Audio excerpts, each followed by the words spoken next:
Hello दोस्तों, कैसे हैं। मेरा यूट्यूब चैनल पर आपका स्वागत है। मैं हूं मोबाइल इंजीनियर और मैं आज आपको दिखाऊंगा कि सैमसंग ऑन 5 या ऑन 7 में टच काम नहीं कर रहा है या बीच बीच में काम कर रहा है और बीच बीच में काम नहीं कर रहा है, तो आपको कैसे सोल्यूशन करना पड़ा। मेरा एक फ्रेंड था जिन्होंने एक वन फाइव का 2 टच पैनल चेंज कर दिया, उसके बाद भी उसका मिडिल में काम नहीं कर रहा है। ऐसे बहुत सारे हैंडसेट है। ये तो वन फाइव में, अगर वन फाइव आपके पास भी है तो ये प्रॉब्लम आपका खुद का प्रॉब्लम में भी है।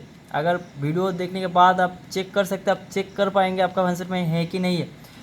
तो सबसे पहले एक चीज़ आपको ध्यान रखना है कि अगर आपके पास कोई ऑन 5 या ऑन 7 हैंडसेट आया है कि कस्टमर का कहना ये है कि उसका टच पैनल में मिडिल में काम नहीं कर रहा है, तो सबसे पहले आपको चेक करना है उसका हैंडसेट का बैक कवर खोल कर उसका बैटरी को निकल के देखना बैटरी ठीक ठाक चल है या नहीं है, या बैटरी बड़ा हो गया है कि जैसे इधर से इस तरफ से फुल के बड़ा हो गया है बैटरी, तो आपको सबसे पहले बैटरी को चेंज करना पड़ेगा। क्योंकि ये जो एलसीडी है, एलसीडी के ऊपर जो टच पैनल है, एलसीडी और टच पैनल के अंदर थोड़ा सा मेजरमेंट रहता है।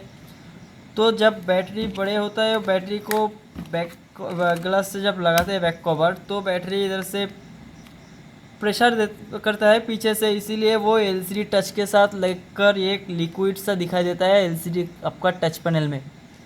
तब क्या होता है कि जब वो लिक्विड सा आ जाती है तो आपका टच काम नहीं करता है। ऐसे बहुत सारे हैंडसेट है, अगर 6 महीने या 7 महीने हो गया है उसका हैंडसेट में बहुत सारे ऐसे रिलेटेड प्रॉब्लम तो आएगा ही आएगा। अगर किसी भी दिन आपके पास ऐसे कोई प्रॉब्लम आए, ये सिर्फ पर्टिकुलरली 2 मॉडल में होता है, ज़्यादातर एक ही मॉडल में होता है, वो है सैमसंग गैलेक्सी ऑन 5।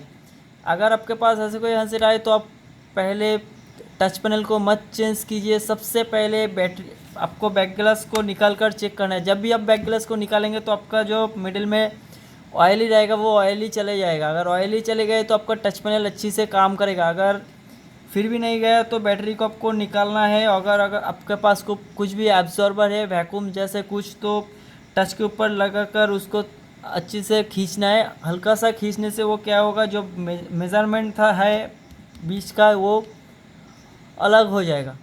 उससे क्या होगा, आपका टच और एलसीडी के मेज़रमेंट को जब अलग कर देगा तो आपका ऑयल ही नहीं आएगा। तब आप चेक कर पाएंगे तो आपका टच पैनल बहुत अच्छी से काम करेगा। और एक बात फ्रेंड, अगर पहली बार मेरा चैनल पर आप वीडियो देख रहे हैं तो मेरा चैनल को अभी सब्सक्राइब कर दीजिए, क्योंकि मैं सैमसंग का सारे प्रॉब्लम का सॉल्यूशन अपने यूट्यूब पर अपलोड करता हूँ। अगर आपको किसी और प्रॉब्लम का सॉल्यूशन चाहिए तो मेरा कोई भी वीडियो पर एक कमेंट कर दीजिए कि आपका इस प्रॉब्लम का सॉल्यूशन चाहिए। मैं आपका कमेंट देखने के बाद तुरंत जल्द से जल्द आपका प्रॉब्लम का सॉल्यूशन अपना यूट्यूब पर अपलोड करूँगा। तो फ्रेंड, सिर्फ मेरा एक फ्रेंड जिन्होंने मुझे फ़ोन करके बताया है कि इस प्रॉब्लम का थोड़ा सा वीडियो बना दे, तो मैंने आज सिर्फ उनके लिए ये वीडियो और सभी के लिए पहले से ही बता दे रहा हूँ कि टच पैनल में अगर ऐसा कोई प्रॉब्लम हुआ तो आपको टच चेंज करने की ज़रूरत नहीं है, को बैटरी चेंज करना है। बैटरी चेंज करने से 100% आपका प्रॉब्लम का सोल्यूशन मिल जाएगा। तो फ्रेंड, अगर मेरा वीडियो आपको अच्छा लगा तो आप अभी सब्सक्राइब कर दीजिए मेरा चैनल को और शेयर कीजिए, कमेंट करके मुझे बताइए कि कैसा लगा, और लाइक करना मत भूलिए। मेरा वीडियो पहले से ख़त्म तक देखने के लिए शुक्रिया, धन्यवाद।